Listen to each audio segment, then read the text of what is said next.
the first thing I want to talk about is kind of the timeline of events. Like, how did things start unfolding? When did you start hearing about the coronavirus just in general? And then kind of when you thought, okay, this is actually about to have an impact on myself and my students. Right. So I guess early March, there was buzz, right? You are hearing of people that are contracting it, not anybody personally, but, it was all over the news.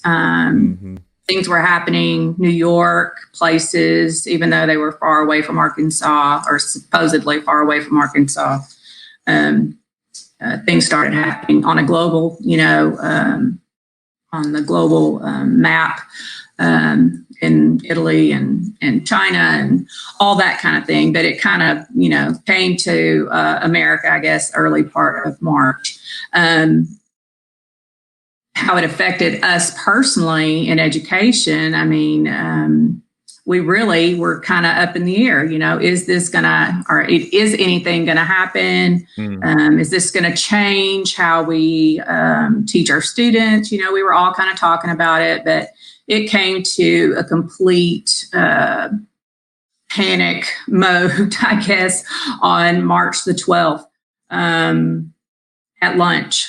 Our principal comes in the door, and this is on a Thursday, and says, guys, we need to go to our classrooms and set up Google Classroom. Google Classroom is used in higher education, high school, middle school, even in upper elementary for assigning work in the daily routine of the classroom.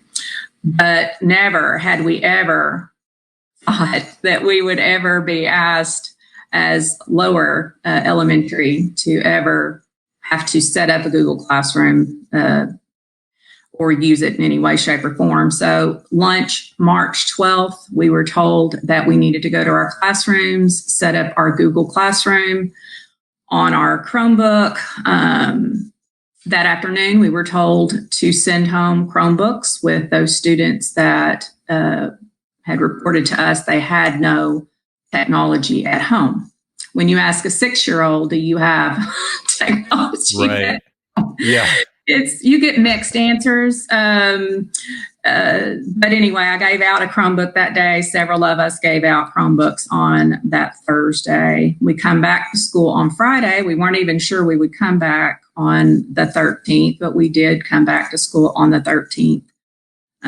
We were told to send home more Chromebooks. We were contacting parents. We were getting messages from parents. And so we did what we thought we should. We really thought we would see our students on the 16th of March, which would have been a Monday. But the 13th was the last day of classes face-to-face. Anyway. Yeah.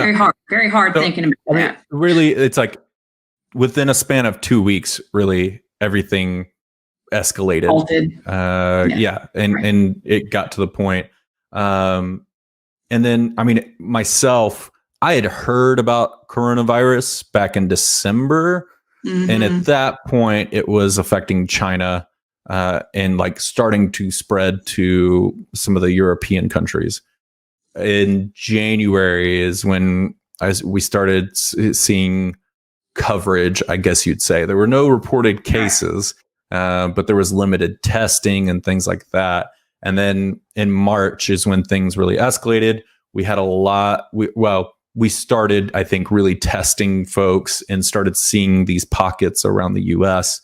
And then I would say, a couple of weeks ago, testing really ramped up, was made more available, and now we're seeing a much clearer view of the actual impact for the virus. And in being in Arkansas, I think we're a bit sheltered from it. It seems like it's not as prevalent, and I think we're able to trace it back to people much easier and really isolate ourselves much easier than if you're in a place like New York.